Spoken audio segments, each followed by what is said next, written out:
जय माता दी मित्रों, आपके और आपके परिवार पर माता रानी की कृपा सदैव बनी रहे। आज की इस वीडियो में हम बात करेंगे कि साल 2024 में बसंत पंचमी कब है, दिन व दिनांक, पूजा का महत्व, पूजा की विधि, पंचमी तिथि कब शुरू और कब समाप्त और बसंत पंचमी की कथा। हिंदू पंचांग के अनुसार हर साल माघ मास के शुक्ल पक्ष की पंचमी तिथि को बसंत पंचमी मनाई जाती है। इसे श्री पंचमी और वसंत पंचमी के नाम से भी जाना जाता है। वसंत पंचमी का पर्व माँ सरस्वती को समर्पित है। इस दिन ज्ञान की देवी माँ सरस्वती की विशेष पूजा की जाती है। धार्मिक मान्यता है कि माँ सरस्वती की पूजा करने से ज्ञान और विद्या की प्राप्ति होती है, बुद्धि और विवेक में वृद्धि होती है। मान्यता है कि माँ सरस्वती की पूजा करने से संगीत, कला और विज्ञान में निपुणता हासिल होती है।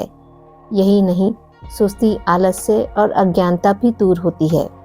इस दिन बच्चों को शिक्षा देने की भी शुरुआत की जाती है। ज्योतिष शास्त्र में बसंत पंचमी के दिन को अबूझ भी कहा जाता है। इस दिन से बसंत ऋतु की शुरुआत हो जाती है। यह दिन शुभ कार्यों के लिए बहुत ही शुभ माना जाता है। ऐसी मान्यता है कि इस दिन कोई भी शुभ कार्य शुरू करने से वह सफल होता है। इस दिन पूजा विधि: इस दिन प्रातः उठकर स्नान आदि कर लें। इसके बाद साफ सुथरे वस्त्र पहनकर पूजा करें। पूजा के दौरान माँ सरस्वती की प्रतिमा या मूर्ति पर पीले रंग का वस्त्र अर्पित करें। अबरोली, चंदन, हल्दी, केसर, पीले या सफ़ेद रंग के पुष्प, पीली मिठाई और अक्षत अर्पित करें। अब पूजा के स्थान पर वाग यंत्र और किताबों को अर्पित करें। माँ सरस्वती की वंदना का पाठ करें। विद्यार्थी चाहें तो इस दिन माँ सरस्वती के लिए व्रत भी रख सकते हैं। साल 2024 में बसंत पंचमी का पर्व 14 फरवरी दिन बुधवार को मनाया जाएगा। बसंत पंचमी प्रारंभ होगी 13 फरवरी की दोपहर 2:41 पर। बसंत पंचमी समाप्त होगी 14 फरवरी की दोपहर 12:09 पर। चलिए सुनते हैं बसंत पंचमी की कथा। कई हजार साल पहले ब्रह्मा जी ने विष्णु भगवान के आदेश पर सृष्टि की रचना की। उस समय उन्होंने सभी तरह के जीव जंतुओं के साथ ही मनुष्यों को बनाया। सृष्टि की रचना के बाद ब्रह्मा जी धरती पर आकर भ्रमण करने लगे। तब उन्होंने देखा कि हर तरफ शांति है और कोई किसी तरह की ध्वनि नहीं है। यह सब देखकर वो अपनी रचना से संतुष्ट नहीं हुए। फिर उन्होंने अपने कमंडल से जल लेकर ज़मीन पर छिड़क दिया। जल के छिड़कने के बाद धरती में कंपन हुआ और धरती से 4 हाथों वाली सुंदर देवी प्रकट हुई।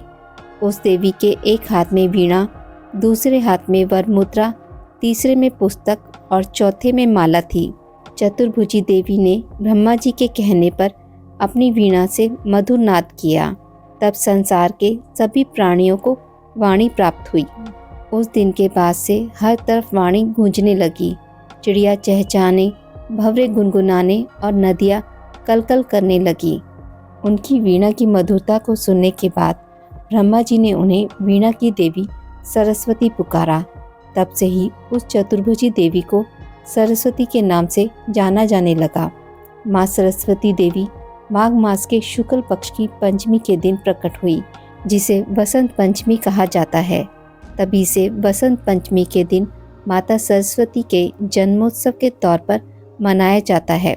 पुराणों के मुताबिक भगवान श्री कृष्ण ने माता सरस्वती से प्रसन्न होकर उन्हें यह वरदान दिया था कि भक्तों द्वारा बसंत पंचमी के दिन उनकी पूजा आराधना की जाएगी। यही वजह है कि इस दिन हिंदू धर्म के लोगों द्वारा माँ सरस्वती की धूमधाम से पूजा की जाती है। माँ सरस्वती को शारदा, भगवती, वीणावादिनी, वाग्देवी और बागेश्वरी आदि नामों से भी जाना व पूजा जाता है। माँ सरस्वती द्वारा संगीत की उत्पत्ति हुई, इसलिए संगीत भजन से पहले माँ सरस्वती की पूजा की जाती है। आज की इस वीडियो में बस इतना ही। मित्रों, अगर आपको मेरी वीडियोस पसंद आती हैं तो इसे लाइक और शेयर ज़रूर करें और पूजा पाठ से जुड़ी जानकारी के लिए मेरे चैनल को सब्सक्राइब करना ना भूलें। धन्यवाद।